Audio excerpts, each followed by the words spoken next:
Olá, pessoal. Bom dia, boa tarde, boa noite, meus antealunos e ouvintes aqui do nosso podcast da Anti-Escola. Aqui quem fala é o Nilson Figueiredo e hoje eu estou solo, né, sem os meus sócios aqui, mas certeza que, como o Thiago fala, esse vai ser um dos melhores podcasts aqui da Anti-Escola. Eu estou com duas convidadas e uma história sensacional. E aí eu vou falar o seguinte, fique aqui, escute essa história até o final, escute esse episódio e se ele não valer a pena, vai no podcast da Anti-Escola e diz assim, eu não gostei do que eu ouvi. Eu duvido que você vai falar isso, eu duvido. A história aqui tem uma história, assim, uma experiência absurda para compartilhar, muitos insights.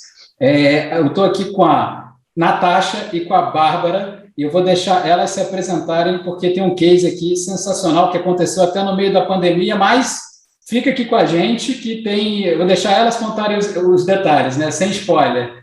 Nath, Bárbara, se apresentem aí para o pessoal. Olá, pessoal, boa noite. Meu nome é Natasha, sou paulista, 38 anos. A idade é meio complicada, né? Mas não dá para mentir, já para mostrar um pouquinho de experiência aí.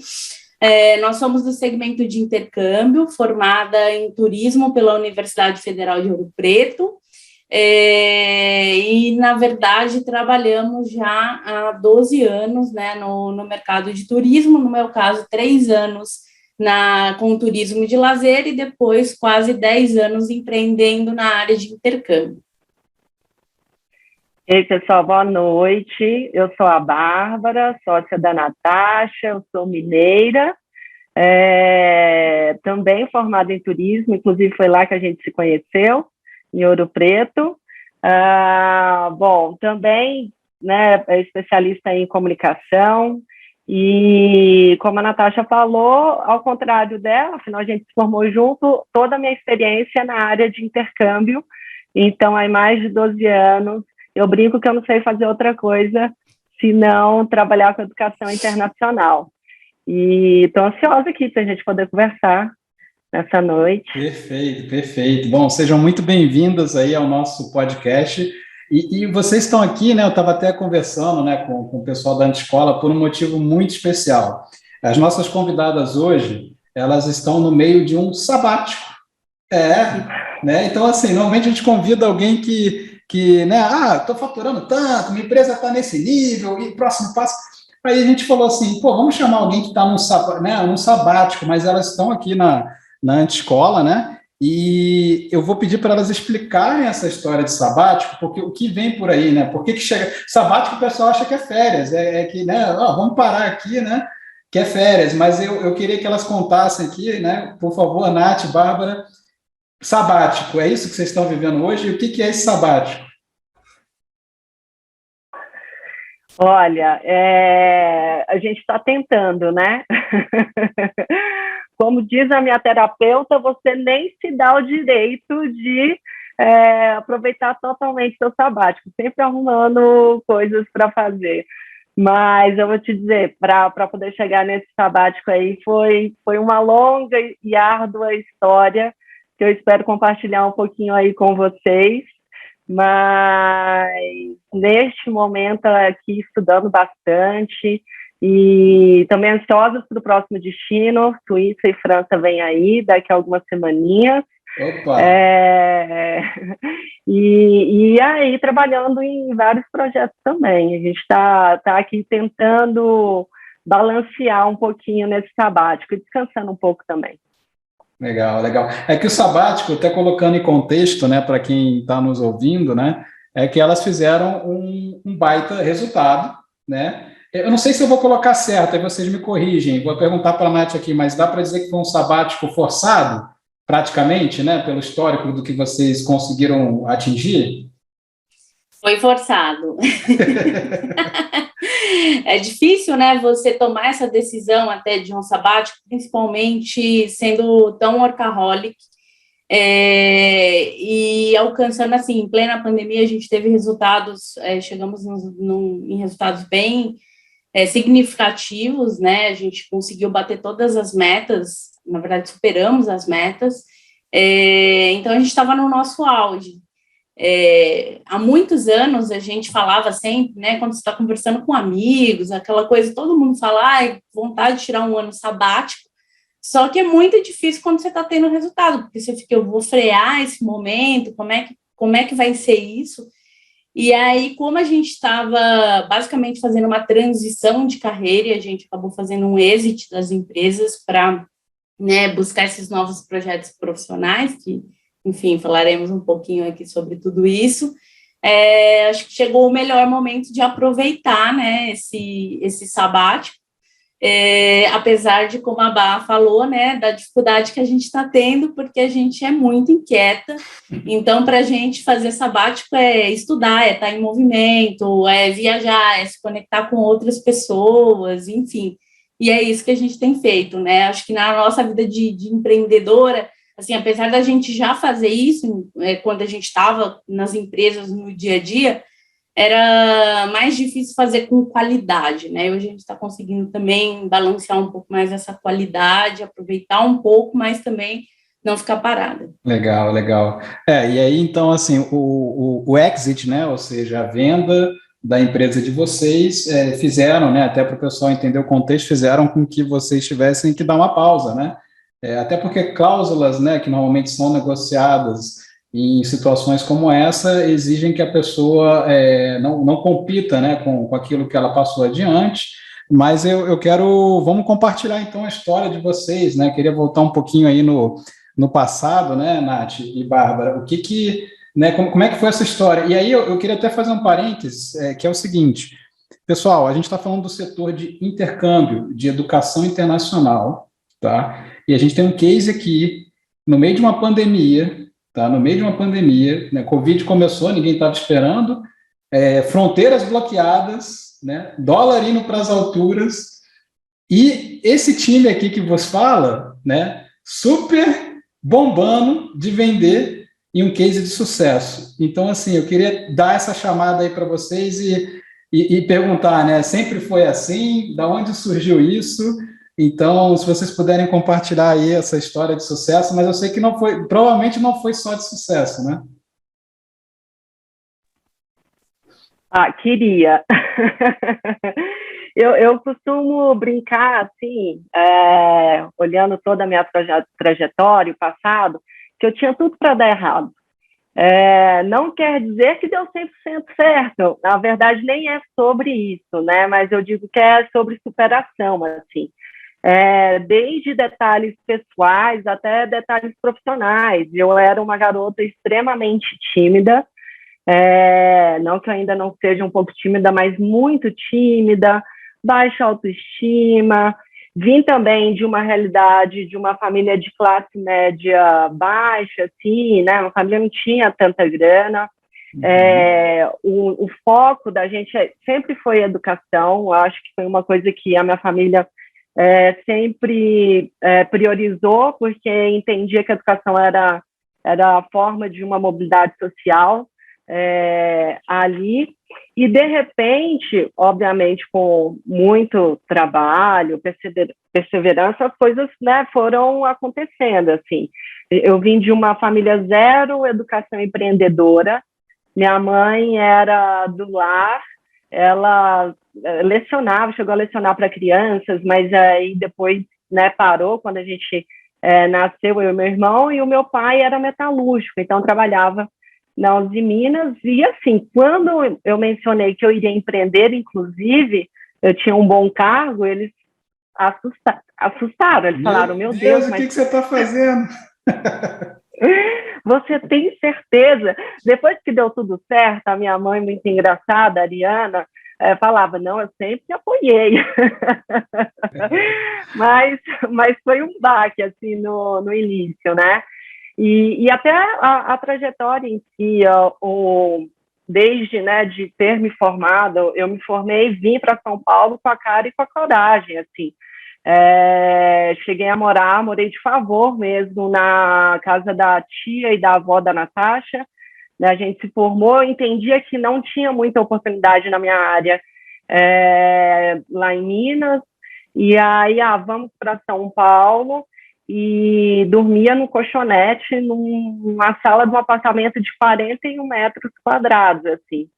E não tinha muito como mudar aquela realidade no início, porque o meu primeiro emprego eu ganhava R$800.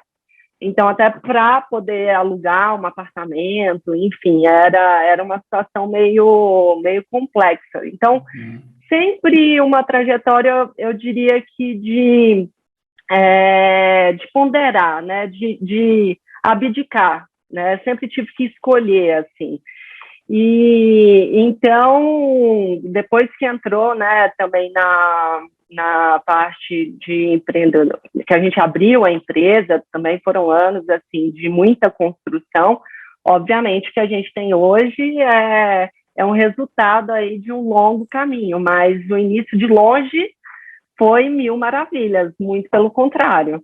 A Ana até pode compartilhar o dela, que também é bem interessante, assim, né, no início profissional também.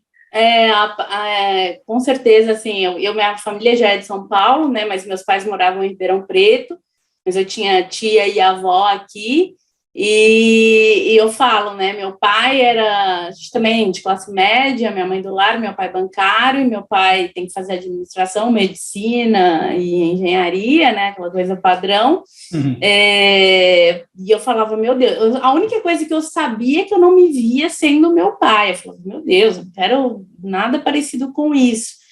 Mas é meio louco, né, porque os adolescentes meio rebeldes também vão para a faculdade meio sem saber o que quer.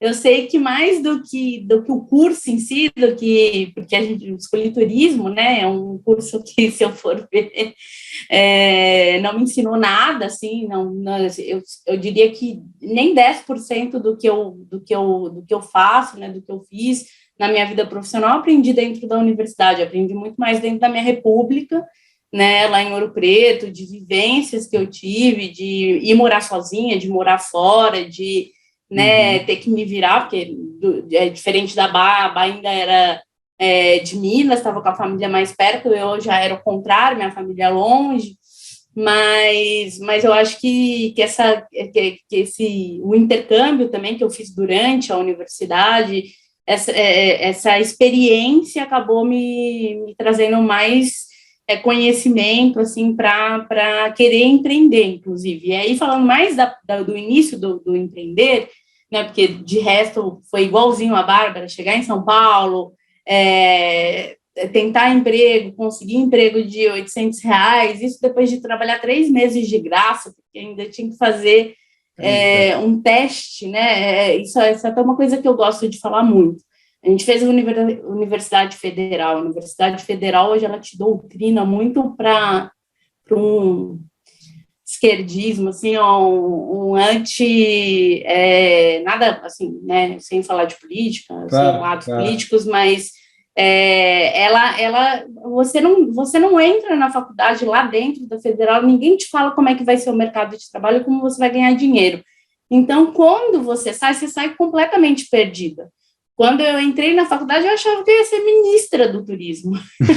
No máximo, assim, uma secretária. Porque você é preparado para ser funcionário público, para grandes cargos. Nenhum professor meu me disse que eu ia ter que trabalhar na CVC, que foi o meu primeiro emprego.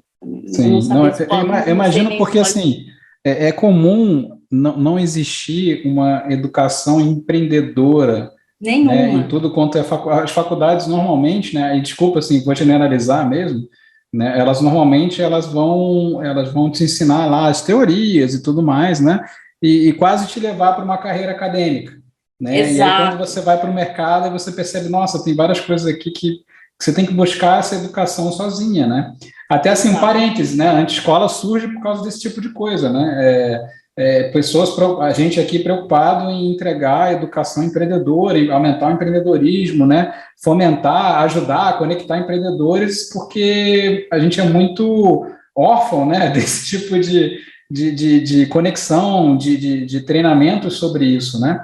Até o pessoal fala anti-escola, o nome é contra a educação, não, é o oposto do que estão fazendo aí, é nesse sentido, né, a gente é a favor da educação, sim, empreendedora, mas o anti, assim, aqui você vai aprender com gente que faz, não com gente que que não faz, né? Então, exatamente. Falou tudo, na verdade. Resumiu um pouco do que a gente passou na faculdade, né? Que é ser preparado para coisas que a gente não queria, né? Digamos assim, que era carreira acadêmica ou mesmo o funcionalismo público. E aí, o nosso início como empreendedora, já que a gente, dentro, né, de uma vida ali de CLT, do turismo, a gente já tinha chegado ao nosso máximo patamar durante os nossos 3 primeiros anos de carreira. A gente, né, a Bá estava fazendo uma viagem internacional para a África, conheceu alguns franqueados, né, da IE Intercâmbio, que era a rede de franquias que a gente fazia parte, e aí veio com essa ideia, Natasha, nossa, conheci um pessoal legal, jovem, vibe bacana, a gente tá, né, ela estava querendo empreender, eu também estava, só que eu estava querendo em outra área, e aí a gente trocou essa ideia, eu falei, nossa, achei super legal, fomos para uma reunião. Só que imagina, a gente tinha 3 anos de formada, dentro dessa realidade que eu falei de salários. A gente tinha basicamente um carro C3, umas economias do nosso primeiro intercâmbio, que a gente fez intercâmbio de trabalho nos Estados Unidos. Tá bom. Mas essas economias desses 3 anos, a gente pediu aquele dinheirinho ali para a família, aquela coisa, então o nosso dinheiro era muito pequeno ainda para empreender. A gente foi nessa reunião de franquias e a gente tomou um não, porque a gente não tinha o total, né, que precisava para investir, a gente não desistiu, a gente falou não, então a gente, mais 2 anos que a gente trabalhar, a gente consegue ter essa grana, que a gente era bem certinha, na verdade, assim, eu tinha feito um curso no Sebrae rapidinho, de uma semana, e eu tinha entendido que eu tinha que ter 6 meses de fluxo de caixa, então a gente queria abrir um negócio bem bonitinho. E aí... já começou melhor do que muito negócio digital, já falou de fluxo de caixa que tem que ter 6 meses, já tem uma preparação aí, porque o pessoal do digital, a gente brinca muito, né, assim, e não está errado, até... O pessoal está preocupado em vender primeiro, né? Vamos ver, vamos testar, e aí começa a vender. Esses conceitos, tipo, tem um fluxo de caixa, tem pelo menos... Isso é um conceito um pouquinho... Não vou dizer que é avançado, mas é um conceito que falta muito esses conceitos mais de gestão, né? De DRE, de fluxo de caixa. Normalmente o pessoal... e, de novo, generalizando, né, um pouco, o pessoal, às vezes, é um pouco... Também não tem essas preocupações que, normalmente, negócios mais tradicionais possuem, né? A gente vê isso na prática, e assim, foi bom porque a gente começou madura para, normalmente, a maioria dos empreendedores no Brasil, que, né, a idade mais ou menos entre uma abertura e fechamento, né, da empresa acaba sendo 2 anos, né, se eu não me engano, hoje a empresa acaba fechando, então foi bom porque a gente entrou madura, mas a gente deu essa esperadinha para poder se capitalizar um pouco melhor.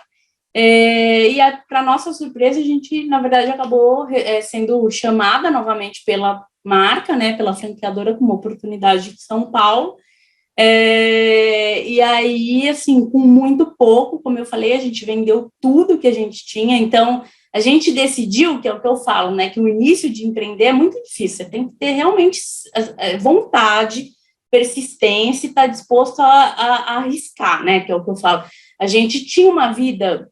Nesse momento de uma renda de 10 mil reais, mais ou menos, né, que a gente, para a nossa idade, na época, era bom, porque a gente já conseguia viajar, curtir um pouco a vida, não tinha mais aquela coisa de contar dinheiro do início, de morar na sala da minha avó, enfim, já tinha a nossa independência em São Paulo, mas para a gente empreender, a gente tinha que abrir mão de tudo isso. E nesse fluxo de caixa, para caber, né, o valor, a gente tinha que sair dessa renda de 10 mil para uma renda de 2 mil. E a gente tomou essa decisão de dar vários passos para trás, porque aí a gente estipulou que o nosso Prolabore, né, por pessoa seria de 2 mil reais cada uma, a gente ia ter que se virar com isso para fazer dar certo, né? E aí achei até legal a Bá falar um pouquinho, porque a gente, nesse início, era uma quebradeira na sociedade, porque a gente tem aquele perfil complementar, que eu acho muito legal, né, na sociedade. É isso que eu acho que eu ia até perguntar isso para vocês, né? Como é que você, assim, então vocês abriram lá a franquia,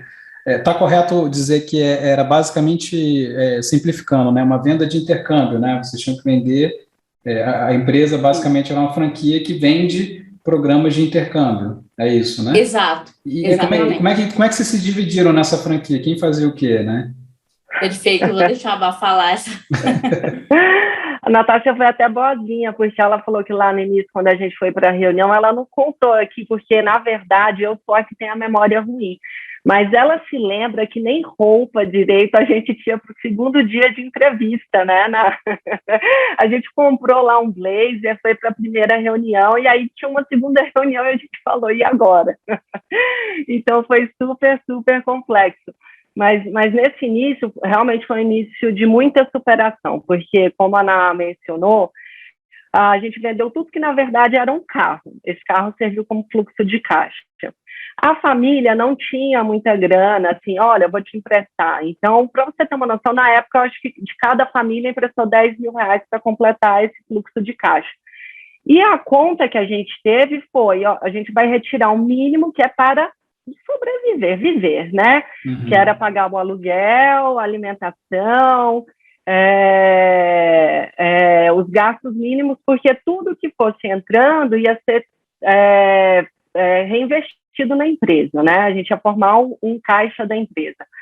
Então, foi um período em que a gente morava na Vila Mariana, ali próximo ao metrô Paraíso, e aí a gente pegava o metrô, a gente fazia tudo, abria, fechava a loja, a gente limpava, nós éramos as faxineiras, as consultoras, as administradoras, começou só com nós duas mesmo, engordamos uns bons quilos, porque a gente se alimentava de salgado, tinha uma loja em frente à agência, salgado, R$3, olha, é o que dá, porque não tem vale alimentação, então vai isso mesmo.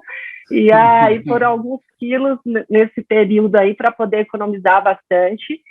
E eu digo que foi um casamento quase perfeito, porque é muito engraçado. A Natasha e eu, nós somos o extremo oposto e, ao mesmo tempo, totalmente complementar. Uhum. Eu digo que já desde o signo, eu sou sagitariana, a Natasha é geminiana. Eu sou muito mais individualista, mais na minha, a Natasha é extremamente comunicativa.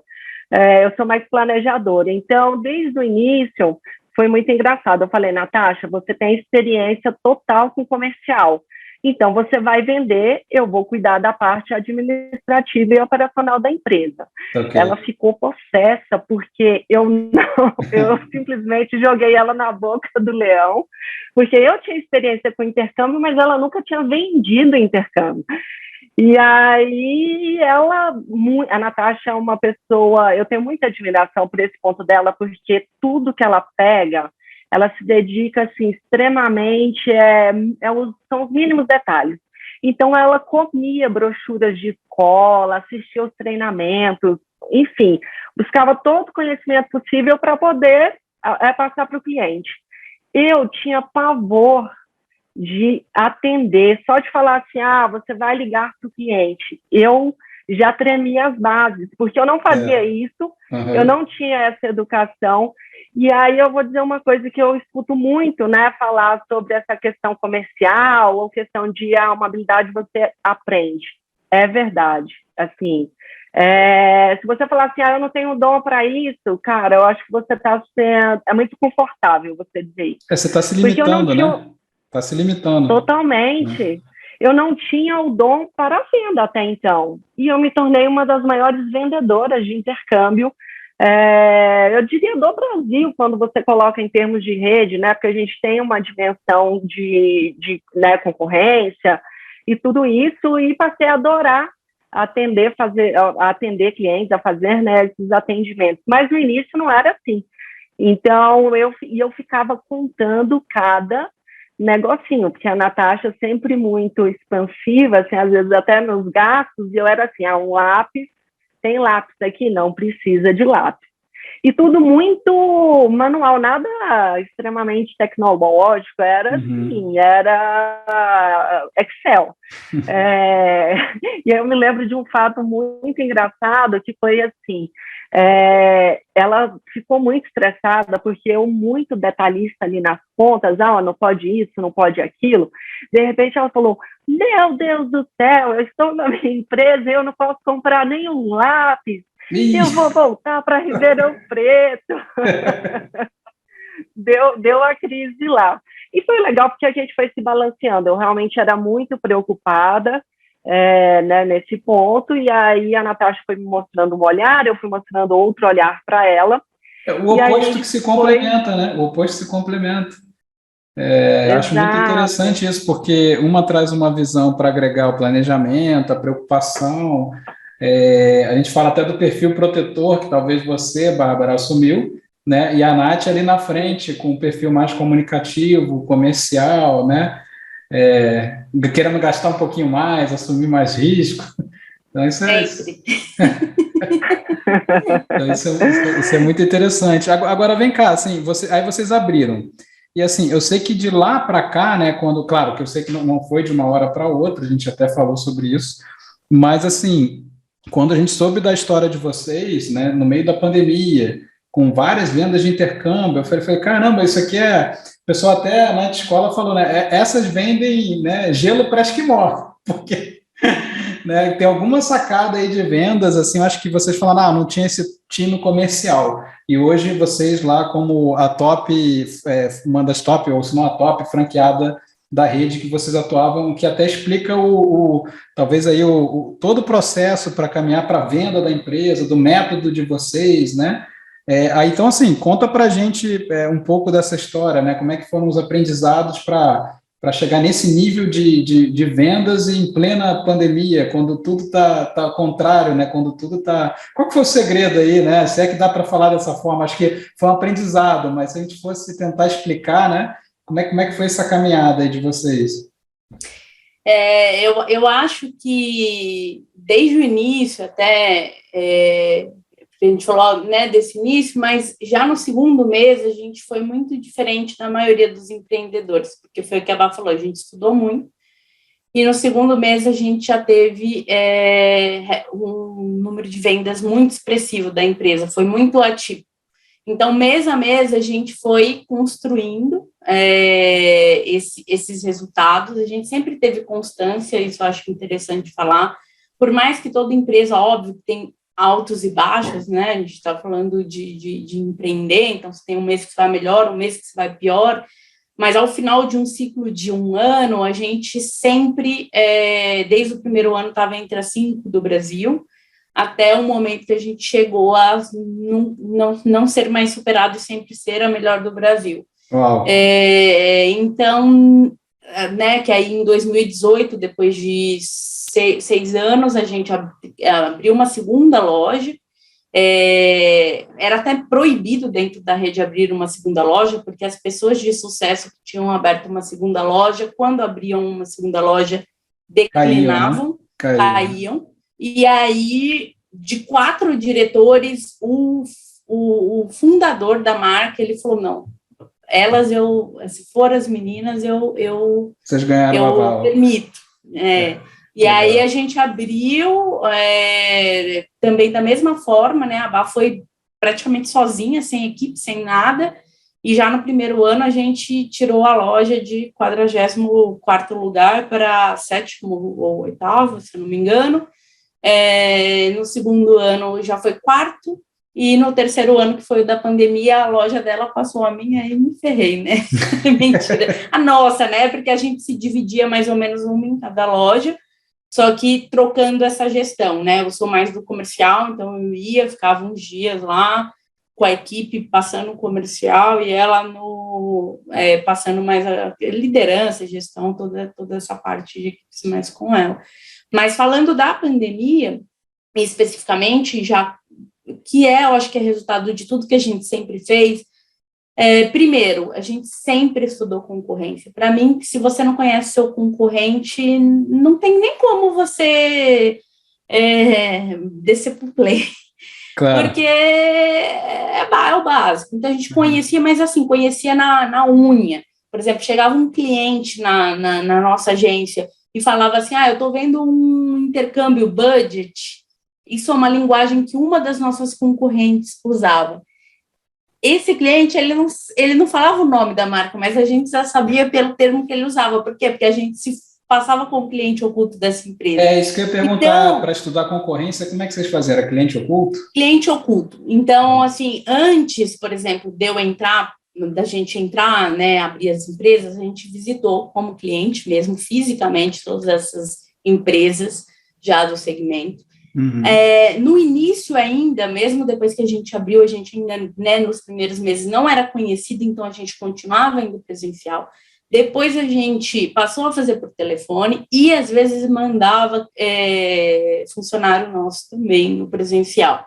E às vezes trocava com amigos também, a gente chegava a fazer até em outras cidades onde eventualmente poderiam, né, não nos conhecer, então já fiz em Ribeirão, já fiz em Jundiaí, né, em outras cidades, e sempre, isso era assim, a gente sempre sabia como o nosso concorrente se portava, e quando chegava, e a gente ensinava isso para a nossa equipe também, todo conhecimento que a gente tinha, a nossa equipe tinha, idêntico, sempre, tudo era repassado.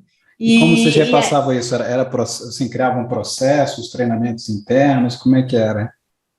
A gente sempre fazia treinamentos. Hoje, agora, no final da pandemia, né, que a gente viu ainda o quanto a gente aproveitava mal, porque, por exemplo, teve até aqui na Anti-Escola, foi uma aula que a gente viu de um aluno, estou tentando, enfim, vou lembrar o nicho dele, eu já lembro, acho que é o Ariel. Uhum. Ele comentou que ele grava tudo em vídeo. Eu falei, nossa, a gente não fazia isso, sabe? De gravar em vídeo para passar para novos funcionários. Foi até um insight que a gente já teve para a próxima empresa. Como que a gente tinha tudo em processo, tanto que entrava um novo funcionário, era tudo em processo, mas de texto, não de vídeo, né? A gente tinha praticamente uma monografia com tudo da empresa. Então, porque é o que a gente fala também, né? O fato de você estar num sistema de franquia, você obedece um pouco. Então, tudo que a gente fazia, inclusive, era fora já era completamente fora, porque a franquia, ela é muito no mundo físico. Então, tudo que a gente fez, inclusive, foi praticamente uma gestão própria, porque não era dentro, né, dos moldes ali, senão você fica muito paralisado mesmo. Perfeito. Vocês inventaram um método, praticamente assim, um método de vocês nas franquias que competiam a vocês dentro da rede, né? Então, vocês não ficavam presos somente ao que a franquia oferecia ou deixava de oferecer, né? Claro. Não, a gente criou o nosso próprio método, a gente tinha processo, a gente entendia da concorrência, os nossos funcionários, eles entendiam de gatilho, então eles sabiam, assim, a gente fez alguns cursos para que eles entendessem a dor do cliente. Então, é o que a gente sempre falou, enquanto toda a nossa concorrência vendia curso de inglês, a gente vendia mudança de vida. Uau! Então, pausa, porque esse aqui é um insight. Por exemplo, o negócio digital, eles falam muito assim, cara, a tua oferta, ela tem que demonstrar a transformação, né? Exato. Se eu conseguir comprovar a transformação, a oferta está feita. Eu já escutei vários players falando isso. Acho que o Edipo comenta muito dessa forma, cara, transformação, né? E aí, desculpa eu ter te interrompido aí, Nath, que tem um insight de ouro aí no que você falou, né? Vocês não vendiam curso de inglês. Vou deixar até... Como é que é a frase? Repete aí. Nós não vendíamos curso de inglês, curso de italiano, curso de espanhol. A gente vendia mudança de vida. Então, a gente entendeu, né, isso já muito no princípio do nosso negócio, sei lá, talvez no nosso terceiro ano, antes até do marketing digital estar no boom, que as pessoas que sentavam ali, que iam na agência de intercâmbio, elas não queriam, por exemplo, se você queria fazer um mês de intercâmbio, você não queria melhorar seu inglês, você queria um upgrade profissional, você queria uma promoção na sua empresa, você queria, de repente, sair da sua empresa, né, conversando, ouvindo, que é o que eu falo, muitas pessoas não ouvem o cliente, né? Então, a gente sempre falava para a nossa equipe, nos 10 primeiros minutos que o cliente chegar, você não vai falar nada, você só vai ouvir o cliente, você vai interrogar, você vai tentar entender qual que é a dor dele. Uhum. E aí a gente entendia. Então, a pessoa sempre falava, é porque eu estou buscando esse intercâmbio porque eu quero mudar de empresa, ou porque eu quero ser promovido na minha empresa. Isso será uma curta duração. Se era um intercâmbio mais longo, por exemplo, de 6 meses, 1 ano, estudar e trabalhar na Austrália, estudar e trabalhar no Canadá, na maioria das vezes as pessoas elas não queriam estudar, elas queriam trabalhar, elas queriam mudar com a sua família para o país. Então, enquanto toda a concorrência falava como é que era o curso de inglês, etc., o que a gente estudou, o que a gente entendeu, qual que era o salário mínimo desses países, quais eram as ofertas de emprego, quais eram os tipos de emprego qualificado, por exemplo, as formações aqui no Brasil que a pessoa não conseguiria lá, por exemplo, um médico e um advogado tem muito mais dificuldade de trabalhar em outro país porque tem dificuldade, né, de validação de diploma, perfeito, mas tem áreas que é super fácil. Então, a gente passou o básico ali, que era de intercâmbio, da escola, do curso de inglês, isso a gente sabia desde que a gente abriu a empresa, desde o primeiro mês, assim, que era o que a concorrência inteira fica anos estudando, mas a gente passou a estudar sobre esses detalhes mesmo, mercado de trabalho, como a pessoa conseguiria uma cidadania, enfim, outras, né, que ia casar nisso na transformação, na mudança de vida. Então, a pessoa ia em 5 agências, ia na nossa, eu não queria falar, mas ninguém não sabia saber da gente. Porque a gente estava conectado com a dor dela e a gente resolvia o problema dela. Nas outras, não. A pessoa estava só empurrando o curso. Tinha, às vezes, atendimentos que a gente nem falava do curso. O curso era um mero casualidade. Eu entendi, o curso era como se fosse assim, a ferramenta, né, o meio, acho que era o meio. O meio para ela conseguir o objetivo. Ela conseguiu o objetivo, você se concentrava em explicar como ela atinge o objetivo para sanar a dor dela, né, essa transformação, exato, emprego em outros países, né, que qualificação que funciona, legal, porque isso aí, e aí estava tudo no pitch dos vendedores de vocês, né? Total, todo mundo alinhado, né, todo mundo alinhado. Perfeito. E na pandemia não foi diferente, né? Porque aí todo esse a gente readecou o pitch, né? Então a gente continuava, óbvio, fazendo isso, mas aí a gente readecou o pitch das oportunidades, né? De mostrar para as pessoas, né? Enfim, o porquê que valeria a pena elas continuarem investindo. Isso é uma coisa que eu queria até pegar assim, mais detalhes de vocês, porque quem está nos ouvindo, né?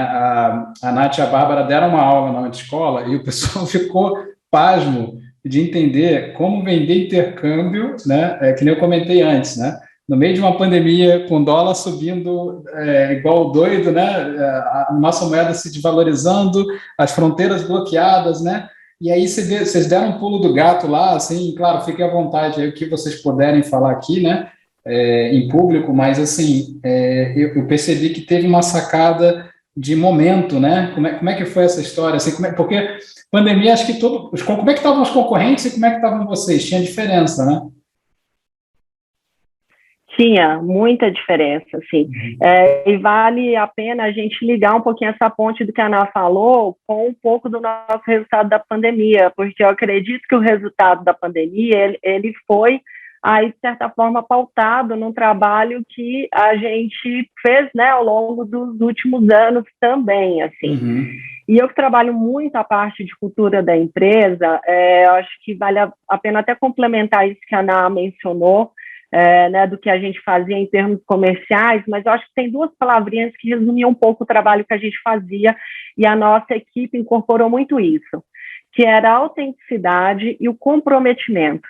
Os nossos clientes, quando eles iam e nos procuravam, passavam por atendimento conosco e eventualmente fechavam o intercâmbio, eles sempre sentiram uma honestidade da nossa parte no que a gente estava fazendo, uma conexão, como a Natasha falou, com a dor, com o que ele está falando.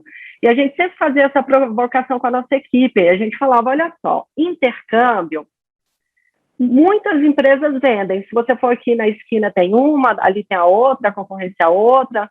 Por que que aquela pessoa ela vai fechar com você e não vai fechar com os demais. Porque apresentar um orçamento, o que a gente sempre falava, ser tirador de pedido, todo mundo faz. Mas o que vai fazê-lo confiar esse projeto de vida, porque é um projeto, né, é um investimento nas suas mãos. Então, até para isso, existia um processo que facilitou muito também durante a pandemia. Como a Ana falou, o cliente sentava na nossa mesa, nós estávamos 100% entregues naquele momento. Os primeiros minutos eram para ouvi-lo, para ouvir a dor, para se conectar. Depois disso, a gente sempre procurava também mostrar um pouquinho da nossa experiência. Então, falar um pouco de nós, né? Eu sempre mencionava, olha, que bom que você está aqui, eu fico super contente de poder te auxiliar, inclusive já conheço o Canadá, trabalho com isso já há mais de 12 anos, e trazia uma tranquilidade para aquela pessoa, para ela entender que ela estava falando com um especialista, né, de fato. Quem compra intercâmbio normalmente tem muito medo, não tem não? Tipo um medo, assim, um receio, muito. Caramba, vou colocar esse dinheiro, não sei nem para onde eu vou, né? Eu imagino que a pessoa deve ter, não sei, vocês sabem, né? Mas assim, eu que estou de fora, imagino que deve ser algo assim, né? Muito medo, porque assim, né? Imagina, você fala, você escuta muitas histórias, né? De agência que fale, de escola que fecha, aí vem novela que fala de tráfico de pessoas. Então, assim, a gente ouviu de tudo, mãe com medo. É muito interessante as histórias. As objeções devem ser engraçadas. Lidar com objeções desse mercado deve ser algo curioso. Não, assim, são várias. A gente já pegou vários cases super engraçados, assim. E aí um outro ponto que a gente fazia, né, era um processinho, então isso facilitava qualquer novo colaborador que entrasse, ele não precisava inventar a forma de atender, a gente já tinha moldado dessa forma. Uhum. Então era só ele adaptar ao nosso molde. A gente falava sobre a empresa, porque vinha isso, a gente quebrava a objeção. Olha, quem somos nós? Né? Então, o que a gente se difere em relação aos demais? De certa forma, por que você deve fechar aqui? E aí, só depois, no final, é que a gente iria falar um pouquinho da escola, primeiro destino, depois escola, aí orçamento, e falar ali de uma eventual condição que a gente estava. Porque, na verdade, para quem entende de gatilho, trabalha um pouco com essa área, sabe que aquela pessoa ela já decidiu fechar com você lá no início, lá atrás. A decisão de compra ela é muito mais emocional do que racional. Uhum. Ela só quer acreditar que ela está fechando porque, de repente, eu estou com 30% de desconto. A parte racional dela quer dizer isso para ela. Mas ela está fechando porque ela sentiu confiança comigo, porque eu fiz intercâmbio no Canadá e eu tenho dicas para dar para ela, porque eu vou ajudar ela a conquistar aquele emprego no exterior, que é o sonho da vida dela. E aí ela acha que ela vai fechar ali porque eu tenho 30%, a concorrência tem 25%. Né? Eu acho fantástico isso, assim, é aquela coisa, no emocional ela já comprou e ela fica arrumando subterfúgios, assim, ela precisa racionalizar a compra dela, né? Então ela fica procurando o que está faltando aqui, pô, tipo, eu gostei da Bárbara, o papo tá bom, adorei que ela me deu uma aula aqui sobre, né, o que tem lá fora, quais são as oportunidades e tal, mas ela tem que racionalizar por que eu tenho que comprar aqui, né? Você achava qual que é o pontinho que está faltando aqui para eu mexer, né? Para que ela só chute para o gol, né? Exatamente. E aí, na pandemia, foi assim, foi um Deus nos acuda. O primeiro momento, quando foi instaurada a pandemia, a gente sentou, olhou uma para a outra e falou, e agora? O que a gente vai fazer da nossa... O que vai acontecer? Né? Assim, a gente já tinha passado por várias crises no Brasil, foram períodos, inclusive, que a gente mais cresceu, a gente sempre conseguiu se reinventar nesses períodos, mas, poxa, era uma pandemia, fronteiras fechadas, os clientes não podem embarcar. A agência está fechada, eu não posso fazer atendimento presencial.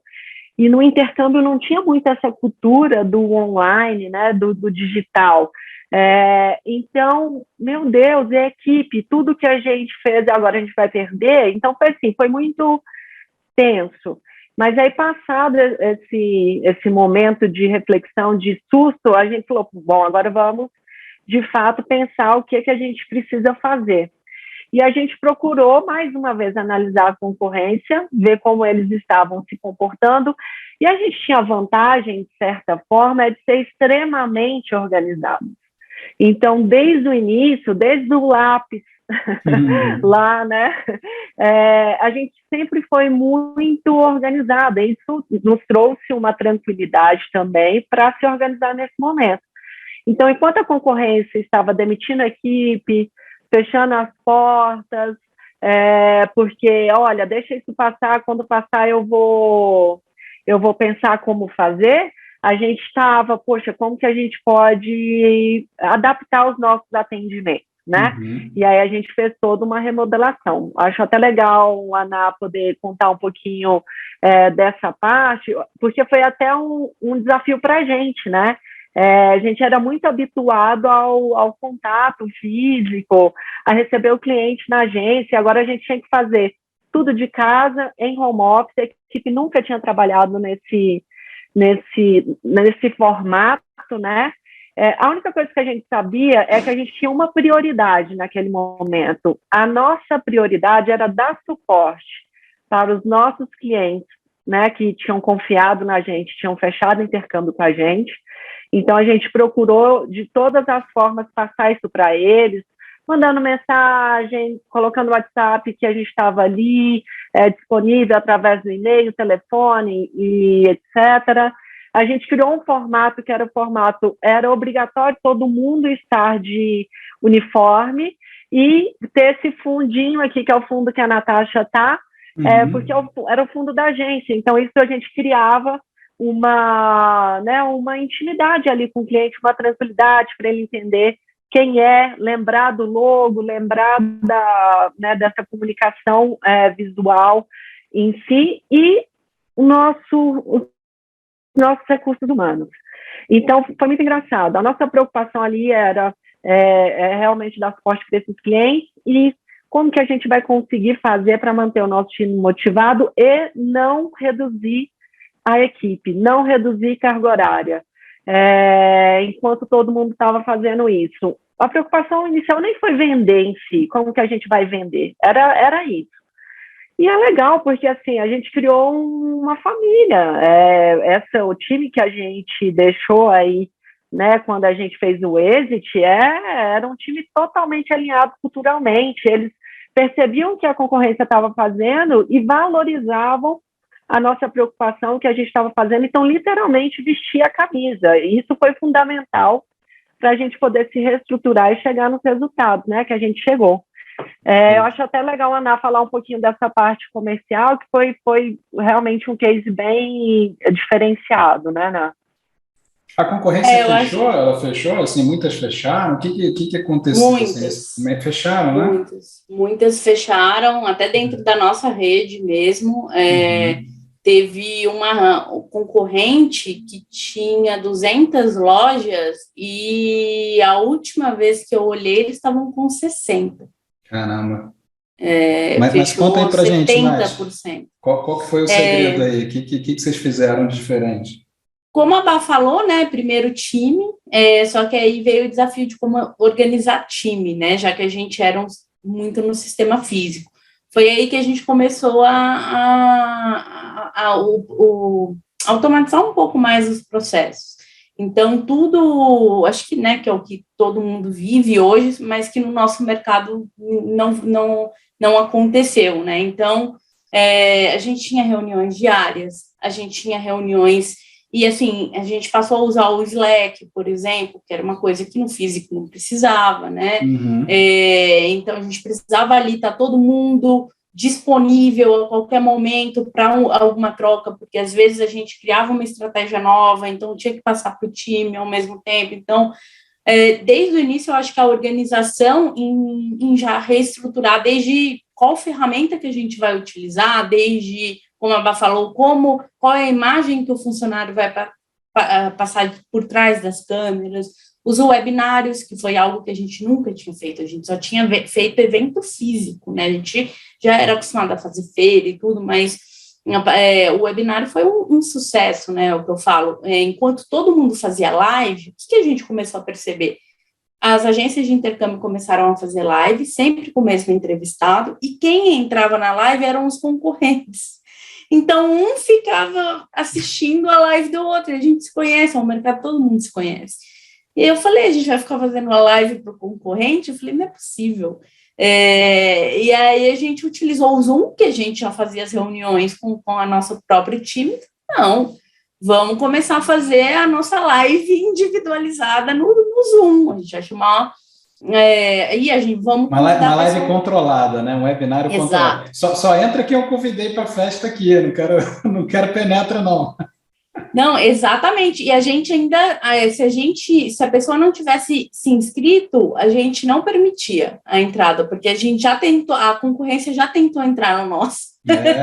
E aí a gente conseguia medir ali, porque a gente criou todo um sistema para os interessados se inscreverem antes, então o webinário deu muito certo, né, que foi uma forma da gente conseguir atender um volume maior de pessoas, né, isso já nos abriu, inclusive, os nossos olhos, né, para um novo modelo de negócio, né, passamos a operar de forma completamente diferente, inclusive, né, do modelo de negócio da franqueadora, tanto que mensalmente a gente recebia ligação, né, da diretoria, eles ligavam para entender o que está acontecendo. O que vocês estão fazendo aí? O que vocês estão fazendo?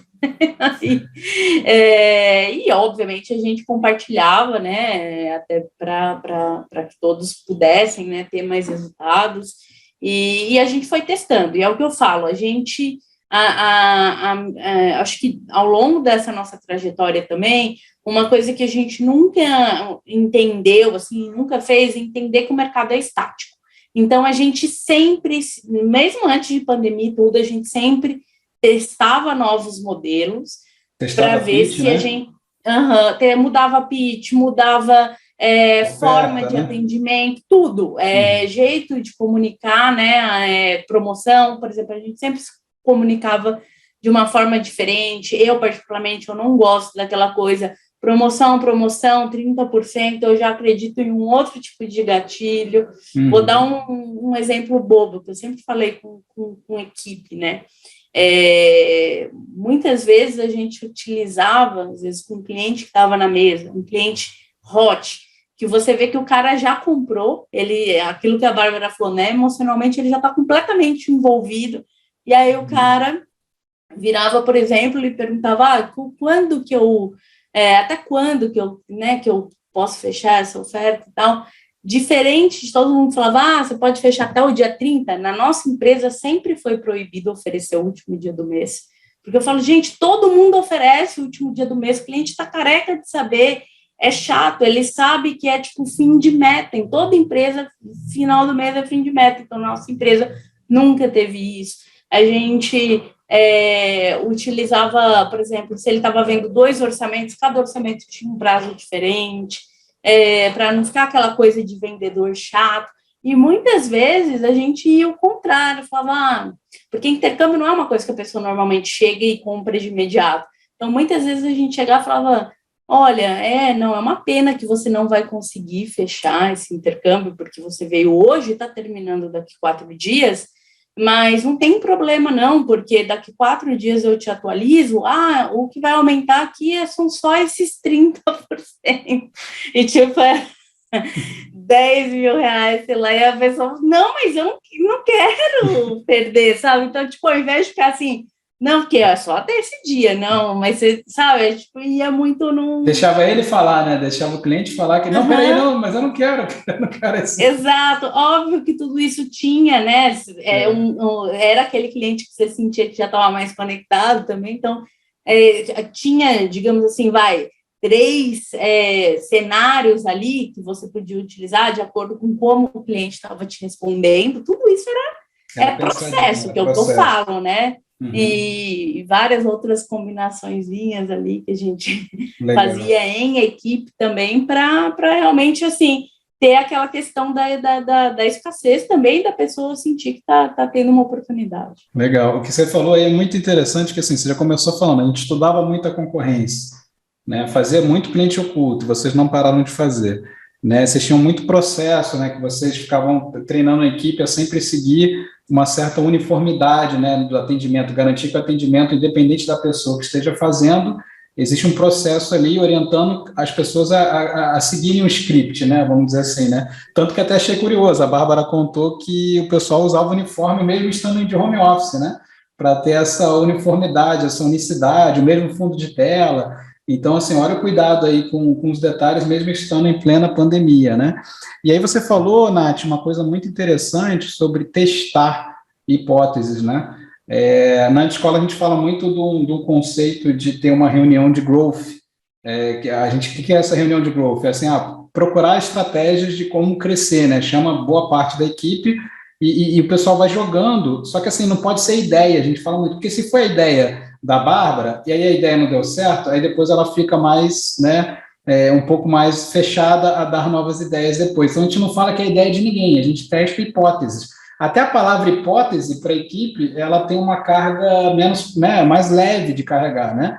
Eu joguei uma hipótese, a gente vai testar a hipótese no mercado, se a hipótese não for confirmada, ok, foi uma hipótese, né? Hipótese descartada, vamos para a próxima, né? Então, a gente também faz isso, inclusive, nas nossas empresas, né? A gente faz uma reunião, vamos lá, qual a hipótese que a gente vai testar? E se a gente vender isso dessa forma? Vai lá, testa a hipótese. Não deu resultado? Não tem problema, hipótese descartada, mas é legal que tem sempre essas sessões que a gente chama de grupo de growth, né? Grupo de estudo, que a gente fica elaborando hipótese, coloca a hipótese para jogo no mercado e vê o que dá, né? E aí eu acho que vocês aí acertaram a veia, né? Na pandemia, que você usou uma palavra que eu peguei aqui. Você falou que a venda do intercâmbio na pandemia ela era citada como um investimento, né? Fala um pouquinho mais, não sei se Bárbara ou Nath, quem que pode falar um pouco melhor dessa o que é o investimento, né? Já que na pandemia você não vai poder fazer o intercâmbio.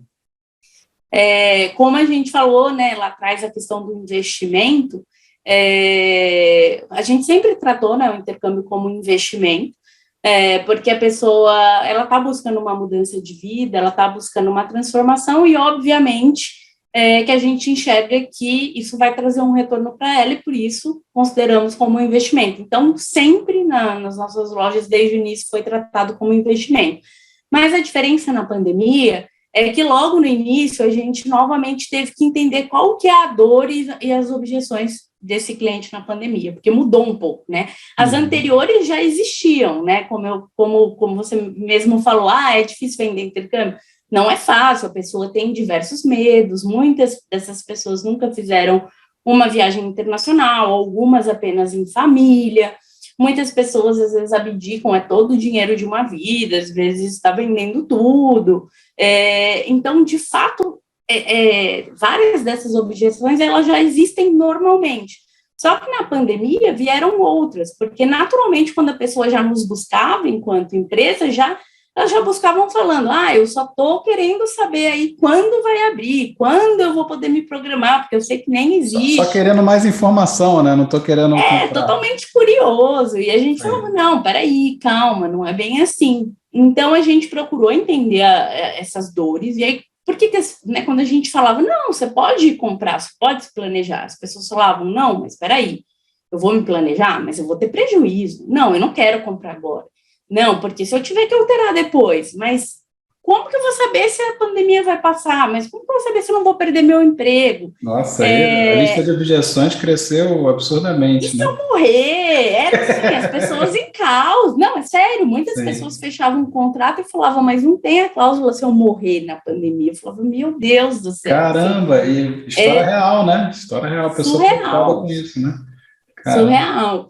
Então, assim, é o que eu falo, ali nos primeiros dias era justamente fazer uma bateria de atendimentos com curioso mesmo, para entender o que estava passando na cabeça das pessoas, falou, vamos trabalhar então agora em cima dessas novas objeções. E o legal, né, o que eu acho muito bacana é que o que a gente trabalhou, de fato, está acontecendo hoje, porque na realidade, quando estourou a pandemia, as escolas de fato deram promoções de verdade, não é nem o que não existe aí no Brasil, que a gente sabe, qualquer empresa vai ficar sempre falando de oportunidade, mas na pandemia houve uma real oportunidade de, às vezes, o dobro de uma promoção regular.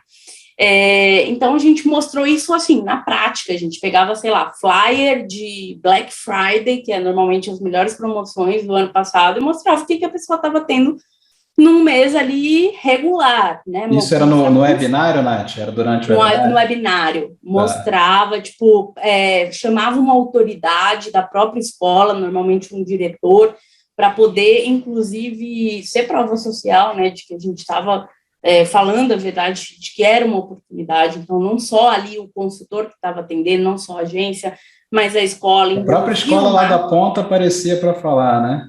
Exato, trazia prova social também de cliente, muitas vezes a gente colocava no webinar um cliente que estava lá no exterior, sempre a gente buscava também, os clientes estavam em países onde a Covid estava tranquila, as pessoas estavam vivendo uma vida normal, então a gente trazia isso para amenizar também essa dor do que o cliente estava sentindo de, não, ruim está aqui no Brasil, você tem que ir para fora mesmo. Isso é bom.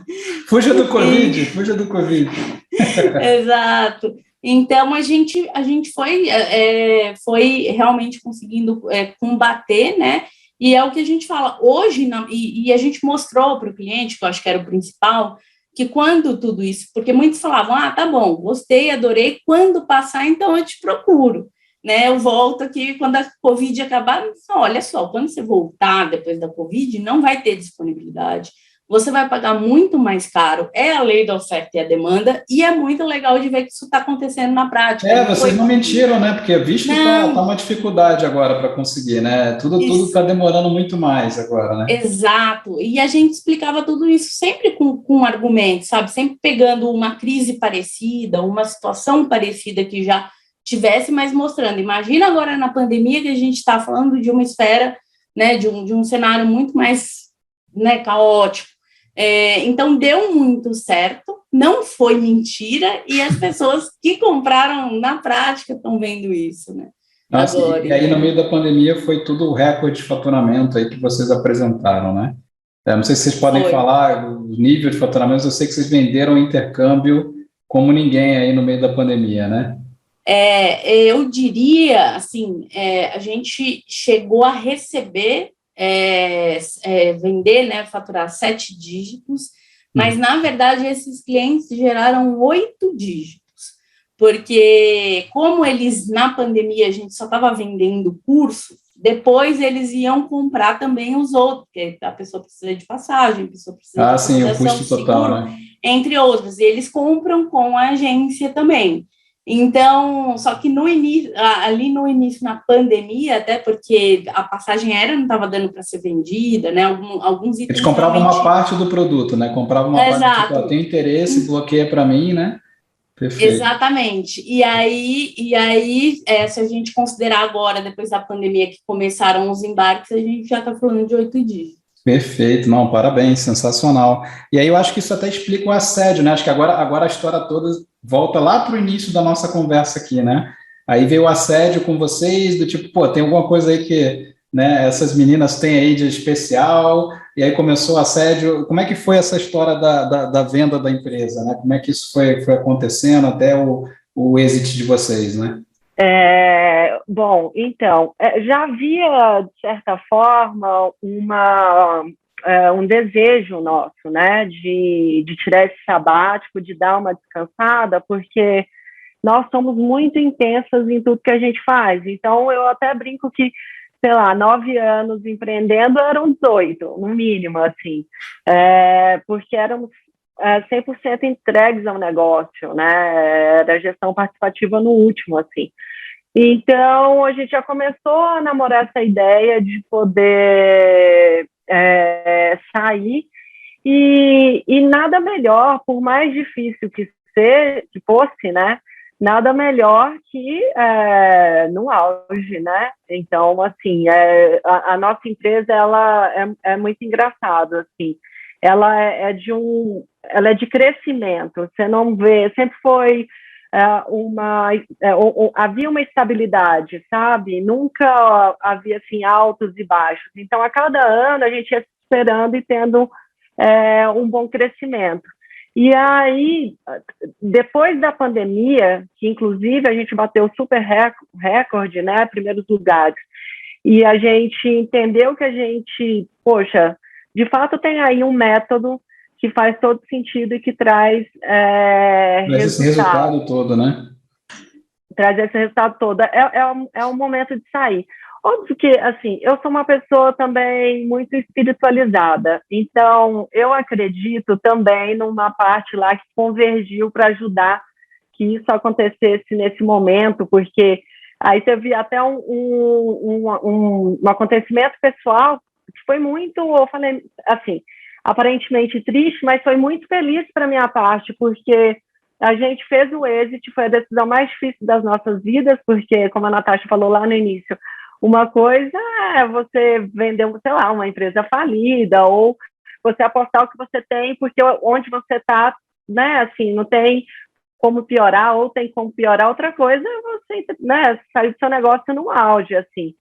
Mas foi no momento certo, porque eu até, né, comecei esse sabático aí com a minha mãe, e aí foi quando a gente descobriu que ela estava doente, eu tive essa oportunidade de ficar o último mês de vida dela totalmente com ela, porque Caramba. eu sabia que se por isso que eu falo assim, também tem uma providência divina aí auxiliando, assim, porque se eu tivesse com as empresas, obviamente ia ser muito mais difícil, né? A empresa, ela te demanda, então eu estive 100% entregue a estar com ela, assim, então era um momento mais do que ideal. E também chega aquele momento do negócio que você percebe que você escalou da maneira que você podia escalar dentro de um formato mais engessado, que é o formato de franquia, em que você talvez esteja até doando um pouco mais, ou acrescentando um pouco mais do que recebendo. Eu acho que quando você está numa relação, tem que sempre ser, você tem que se sentir numa relação ganha-ganha. Por exemplo, sempre foi isso dentro do nosso time. Isso foi, a gente sempre deixou muito claro e gostava de mostrar para eles. A gente até brincava, quando o comissionamento era baixo, quando era o olerite lá, e a gente via aquele olerite baixo, a gente puxava a orelha, o que é isso? Não estou acreditando que eu estou pagando isso aqui para você, não. Então, a gente foi percebendo que a gente já tinha chegado no topo. Existe isso, até um comportamento mais meu, eu sou extremamente inquieta, então acho que sempre foi assim, eu gosto de sair da zona de conforto, a Natasha fica com o cabelo em pé, porque foi assim, saindo do emprego para empreender, voltei da viagem e falei, não, nós vamos marcar uma reunião que a gente vai empreender com isso. Ela, meu Deus, aí fomos lá. Aí depois de estar totalmente estabilizada em uma agência, eu falei, nós vamos abrir a segunda agência, porque aqui já deu o que tinha que dar. Aí a gente foi lá. Aí quando eu vi, falei assim, agora a gente vai vender as empresas, tá? Porque dela, você vai me matar ainda do coração, assim. E aí foi, né? Assim, Nath, ela está mais calma no sabático agora? Ela está mais calma? Ou ainda continua? Não. Cada dia é uma novidade, né? Inclusive fazendo o sabático ser cada vez menos tempo para as viagens e mais tempo para os estudos e os novos projetos. Legal. Eu até ia perguntar isso, né? Vocês aí no sabático, né? Como é que foi a história da Antiscola aí para vocês no sabático?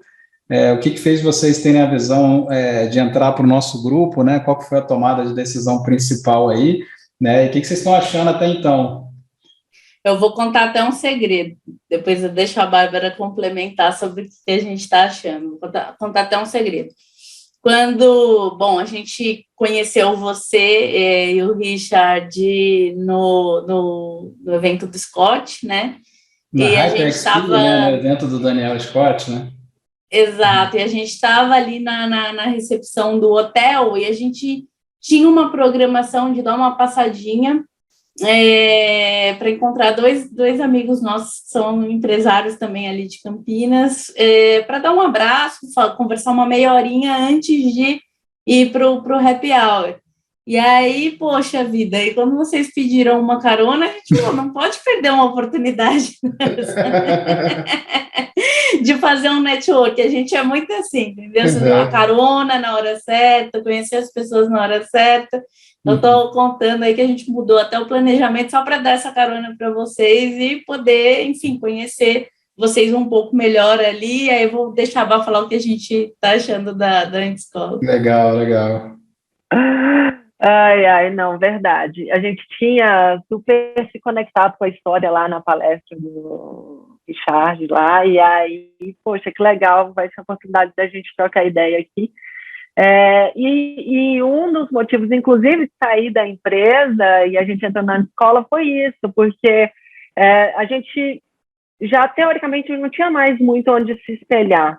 Então, a gente queria buscar meios, né, em lugares, em ambientes, network, onde ali a gente não fosse as meninas do intercâmbio, onde a gente não fosse as batedoras de recorde, onde de fato a gente não tivesse conhecimento para a gente poder sair de um nível e poder alcançar outros níveis, né? Então a gente está cada vez mais conectada nessa parte digital.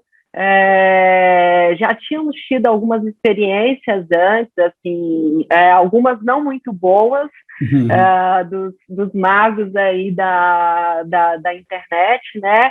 Outras extremamente satisfatórias, como fiz a mentoria com a Rafaela Freire, foi ótimo, ela é incrível, assim, fez um trabalho muito bacana.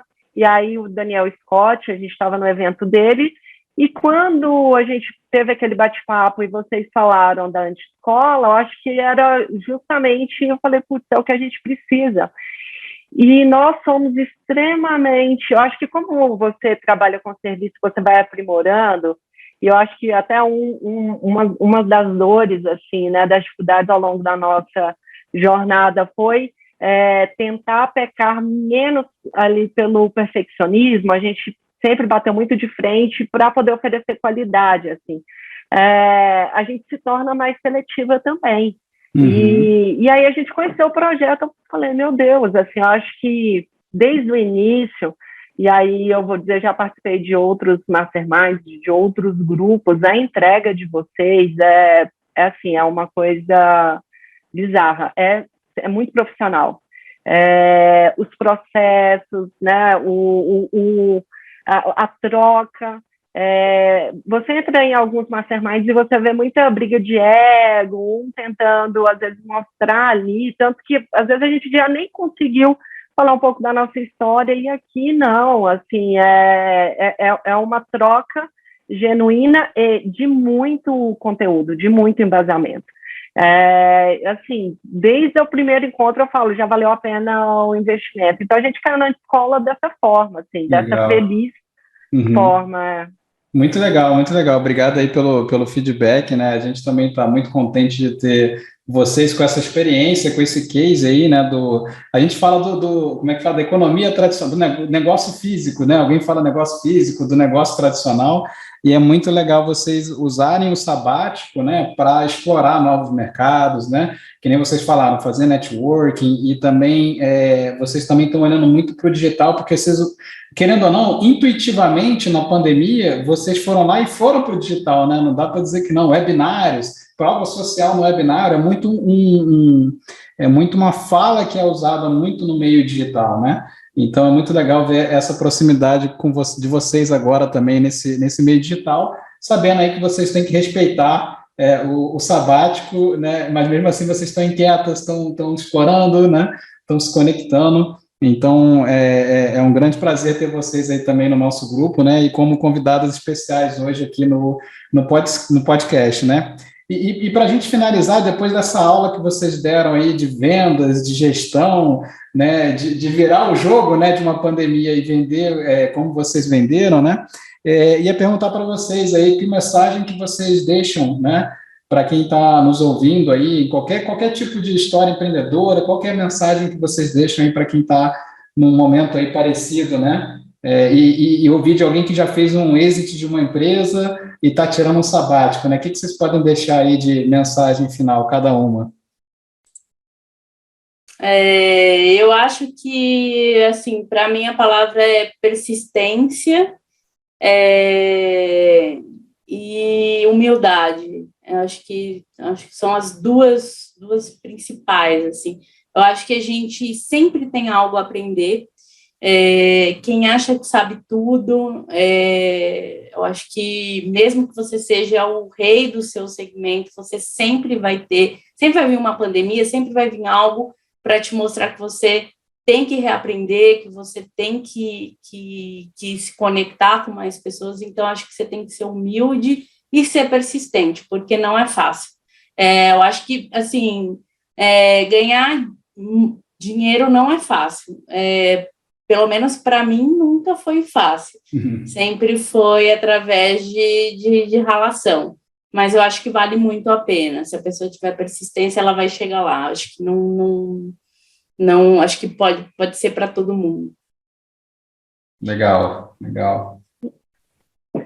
Eu acho que vai muito no encontro do que a Ana falou. Se eu olhar, por exemplo, de onde eu vim, onde eu estou agora, se eu não acreditasse e persistisse, eu tinha desistido ali no primeiro desafio, digamos assim.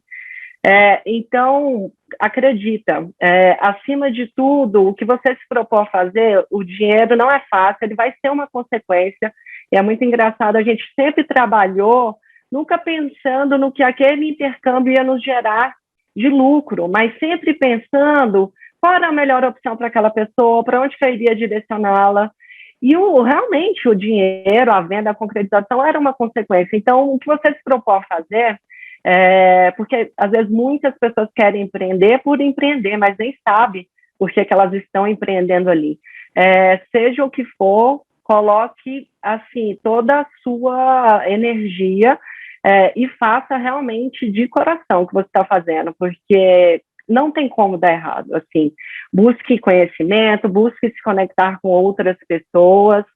E, assim, de certa forma, eu, Bárbara, particularmente, espero, com a nossa história também, poder inspirar um pouco mais de mulheres, sabe? Assim, eu vejo, principalmente no digital, muito poucas mulheres, assim, até empreendedorismo aumentou bastante na pandemia, eu estava vendo alguns dados, mas você vê poucas, não é fácil. A gente entende que, por exemplo, para a gente chegar na voz que a gente tem hoje, digamos assim, né, na figura que a gente é hoje, a gente demandou muita energia, muito mais energia do que naturalmente, às vezes, um homem demanda. Tá aí, é normal, a gente não pode fechar os olhos para isso. O que a gente não fez foi utilizar isso, às vezes, como uma desculpa para não se doar 100%. Então, existe esse desafio, é mais complicado, mas é super possível, assim. Então, eu espero que, de certa forma, a nossa história possa aí inspirar mais mulheres para a gente poder empreender aí cada vez mais. Com certeza. Pô, primeiro, então, acho que fechamos aí com chave de ouro, né? E obrigado aí pela palavra, tanto sua, Nath, quanto da Bárbara. Eu acho que fica essa mensagem, né? Precisamos de mais mulheres empreendedoras, né? E eu acho que vocês estão aqui como um exemplo muito bem sucedido, né? E o mais interessante, a história de vocês não acabou, né? Por mais assim, acho que o primeiro episódio ali, né, já foi concluído, mas enquanto está rolando o sabático, vocês já estão procurando, né? Já estão pensando qual que é o próximo episódio. Então, olha quanta inspiração aí que vocês estão compartilhando. Da minha parte, então, dar os parabéns aí pela história de vocês. Tenho certeza que o próximo episódio, aí, de repente, vocês voltam no futuro e contam mais novidades aí com a gente. E obrigado aí pela participação de vocês. Pessoal, ouvintes também, muito obrigado. Né? A gente vai encerrar aqui e agradecer a participação de todos vocês com a gente. Obrigado, Nath. Obrigado, Bárbara. Obrigada, Nilson. Obrigada. Foi um prazer. Igualmente. Tchau, tchau.